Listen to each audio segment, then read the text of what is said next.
बोलो हिंदू धर्म की, गंगा मैया की, सब संतों की, सब भक्तों की, हर हर महादेव। पूजनीय श्री राम जी बापू, श्री गंगादास जी मंच विराजमान, बधाई पूजनीय संतों અને હરિદ્વાર કુંભમાં ગંગા મૈયા તટ પર બધી માતાઓને ભાઈ આપણે બધા તીર્થ યાત્રા આવે છે, કુંભમાં આવે છે, ગંગા મૈયાનું સ્નાન કરવા માટે આવે. જ્યારથી પૃથ્વી શરૂ થઈ ત્યારથી આ કુંભ થાય છે. તમને ખબર છે કે આ કુંભ નું કોઈને નિમંત્રણ નથી. તમને કોઈ લેખિત નિમંત્રણ આપ્યું હતું? અને નિમંત્રણ ન મળે તો કોઈના ઘરે જઈએ આપણે? વગર નિમંત્રણ ક્યાં આવીએ છીએ? તીર્થો. પેલા પેપર નહોતા, ટીવી નહોતા, ત્યારે લોકોને કુંભ હરિદ્વાર ક્યારે છે કઈ રીતે ખબર પડતી હશે? પેલા તો ટ્રેને નહોતી ને ખટારા નહોતા, નહોતા, પેપર નહોતા, ટીવી નહોતા, રેડિયો નહોતા. ત્યારે આ કુંભની દેશના હિન્દુઓને ખબર કેવી રીતે પડતી હશે? વગર નિમંત્રણે લાખો લોકો કેવી આવતા હશે? આનું નામ છે હિન્દુ ધર્મ. કોઈ નિમંત્રણ નહીં, કોઈ પત્ર નહીં, કોઈ ટ્રેનની ખટારાની જરૂર નહીં. ખાવા મળ્યું તો ઠીક છે, ન મળ્યું કોઈ ઠીક છે, અમે તો ગંગામાં સ્નાન કરીશું. એક વાત સાદી ભાષામાં સમજાવી છે. મારા શરીરમાં તમને ખબર છે, તમારા શરીરમાં પણ કિડની છે, હૃદય છે, મગજ છે. આ મગજ, હૃદય ને કિડની કેવું હોય, કેમ કામ કરે, એ સમજવા માટેનું વિજ્ઞાન હોય કે નહીં હોય? એ વિજ્ઞાનને શું કહેવાય? શરીર વિજ્ઞાન. અને જે શરીર વિજ્ઞાનનું જ્ઞાન હોય એને શું કહેવાય? ડોક્ટર. હું પણ ડોક્ટર છું. શરીરનું વિજ્ઞાન હોય અને જાણનારો ડોક્ટર હોય. અને કિડનીમાં કેન્સર થાય તો ડોક્ટર પ્રવીણ તોગડિયા નામનો સર્જન કેન્સર દૂર કરીને માણસને બચાવી શકે કે નહીં? તો ત્રણ વસ્તુ કઈ: શરીર નામનું વિજ્ઞાન, જાણનારો ડોક્ટર પ્રવીણ તોગડિયા, અને કિડનીમાં કેન્સર થાય તો એને દૂર કરીને માણસને બચાવી દે. તો મારો પ્રશ્ન છે કે શરીરનું વિજ્ઞાન હોય એવું માનવ જીવનનું વિજ્ઞાન હોય? તમે કહેશો કે માનવ જીવનનું વિજ્ઞાન શું? મારો જન્મ ગુજરાતમાં થયો, કોણે નક્કી કર્યું? આયુષ્ય કેટલું હશે, કોણે નક્કી કર્યું? મારા લગ્ન સુરેન્દ્રનગરમાં થશે, કોણે નક્કી કર્યું? દીકરા થશે, દીકરી થશે, કણરામજી જેમ સાધુ થઈ જઈશું, પૈસા મળશે નહીં મળશે એ કોણે નક્કી કર્યું? અને જો નક્કી કરવાનું વિજ્ઞાન હોય તો શું કહેવાય? માનવ જીવનનું વિજ્ઞાન. અને એનું કોઈને જ્ઞાન હોય, માનવ શરીરનું જ્ઞાન હોય, એનું જ્ઞાન હોય, ડોક્ટર કહેવાય. અને જો કિડનીમાં કેન્સર તો ડોક્ટર ઓપરેશન કરી કરે. જો માનવ જીવનનું વિજ્ઞાન હોય, એનો જાણનારો હોય, તો માનવ જીવનમાં દુઃખ આવે એને દૂર કરી શકે નહીં? સાસુમાં ઝઘડો થાય, મારું કેવું છે એને દૂર કરી શકાય? આપ પૂછો કે આવું માનવ જીવન વિજ્ઞાન હોય અને માનવ જીવન આવનારા દુઃખને દૂર કરી શકાય, આ વિજ્ઞાન હોય તો સમજાવો વિજ્ઞાન નામ શું છે? વિજ્ઞાન નામ છે હિન્દુ ધર્મ. મંદિર શું કામ? ભગવાન શું કામ? પૂજા શા માટે? તીર્થયાત્રા શા માટે? કપાળમાં તિલક શા માટે? ગળામાં શા માટે? તીર્થ, ગંગા, હિન્દુ ધર્મની દરેક અને દરેક પરંપરા માનવ જીવનનું દુઃખ કરવાનું અદ્ભુત જ્ઞાન. એક જ્ઞાનનું વિજ્ઞાન સમજાવું. સેવા કરો, બોલો કે નહીં? પહેલી રોટલી આઈને રોટલીને ગોળને ખબર આપો. તમે કહો શું કામ? સૌથી મોટા ગ્રંથોનું નામ છે વેદમાં કહ્યું મારી આંખ એ સૂર્ય સાથે મારું કંબર દુઃખ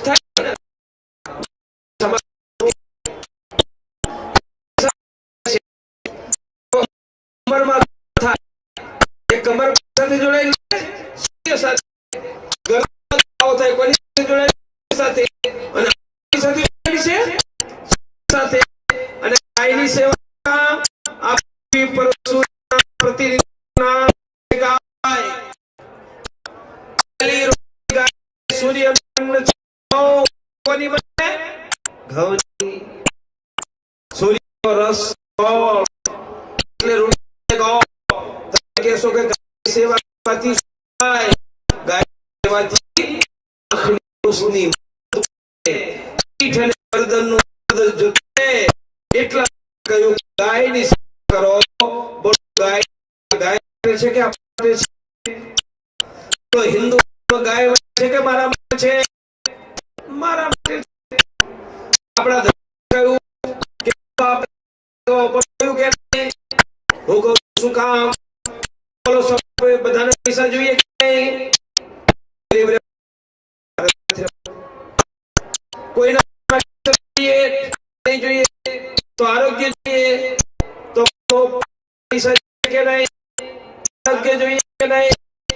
મફતમાં વસ્તુ મળે તો બતાવો. બોલો બતાવો. બોલો છે સવારે ઉઠીને પગે તમે કેશો અમારી વાત કરી છે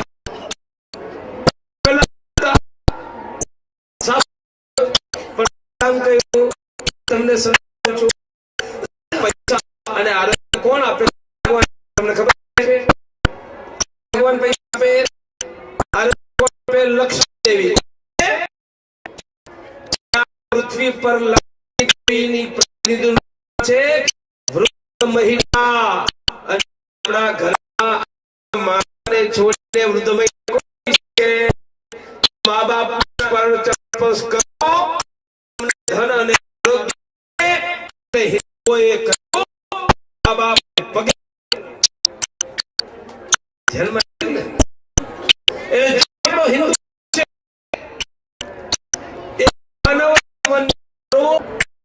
પાસે 1 કરોડ રૂપિયા છે તો એ પૈસા સાચવવાનું કામ હું કરીશ કે કરશે?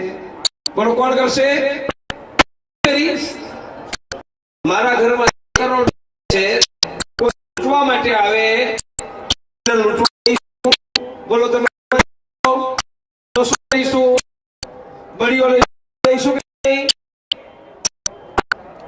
તો આપણી પાસે હિન્દુ ધર્મ અમૂલ્ય ખજાનો છે. બોલો એની રક્ષા આપણે કરીશું કે મોહમ્મદ કરશે? કોણ કરશે? અરે હિન્દુ ધર્મનો અમૂલ્ય ખજાનો લૂંટવા આવે તો રક્ષા કોણ કરીશું? એના માટે પૈસા કોણ આપે? સમય કોણ આપશે?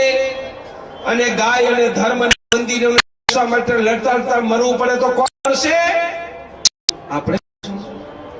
એટલા મારી માતાઓ બહેનો, આ ભગવાનની મહાન પરંપરા છે, મહાન પરંપરા છે. આવી પરંપરા દુનિયામાં કોઈની નથી. દરરોજ મંદિરમાં જઈને ભગવાનને નમસ્કાર કરો. ઘરના આંગણામાં તુલસી રોપીને એને પાણી પીવડાવો. ગરીબ રોટલો ખવડાવો. મા બાપને પગે લાગો. ગાયની સેવા કરો. અને કોઈ હિન્દુ ધર્મનું નામ લે તો એના લડવા માટે નીકળો. એનું નામ જ ધર્મ છે. દુનિયામાં આપણે માત્ર હિન્દુઓ હતા. આજે મોટા ભાગની દુનિયામાં હિન્દુ નથી રહ્યા. ભારતમાંથી પણ ભગાડી રહ્યા છે. આ ધર્મની રક્ષા આપણે કરવી પડશે. અને ધર્મની રક્ષાનો અર્થ છે મારા ઘરની રક્ષા, મારા પૈસાની રક્ષા, મારી બેન બેટીની રક્ષા, મારી ગાયની રક્ષા. પાકિસ્તાનમાં હિન્દુ નો રહ્યો તો કોઈ હિન્દુના ઘર રહ્યા, ખેતી રહી, ઢોર રહ્યા, પૈસા રહ્યા, મંદિર રહ્યા નહીં રહ્યા. હિન્દુ નહીં રહે તો આપણું ગામ પણ, હિન્દુ નહીં રહે તો રબારી અને ભરવાડ, હિન્દુ નહીં રહે તો પટેલ અને દરબાર પણ નહીં રહે, હિન્દુ નહીં રહે તો મંદિર, જ્યાં સુધી ભારતમાં હિન્દુ છે ત્યાં સુધી ભરવાડ, રબારી, દરબાર અને પટેલ છે. ત્યાં સુધી આપણા મંદિર છે, ત્યાં સુધી આપણી બહેન બેટીઓની સુરક્ષા છે. એટલે હિન્દુઓની રક્ષા માટે કામ કરવું એ આપણું કર્તવ્ય છે. અહીંયા તમે હરિદ્વારના મહાકુંભમાં આવ્યા છો, ગંગા મૈયામાં સ્નાન કરી ધર્મની રક્ષાનો સંકલ્પ કરો. બોલો જય શ્રી રામ. हिंदू धर्म की, हिंदू धर्म की, गंगा मैया की, गंगा मैया की. बोलो भाई सब संतन की, बोलो भाई सब भक्तन की. हर हर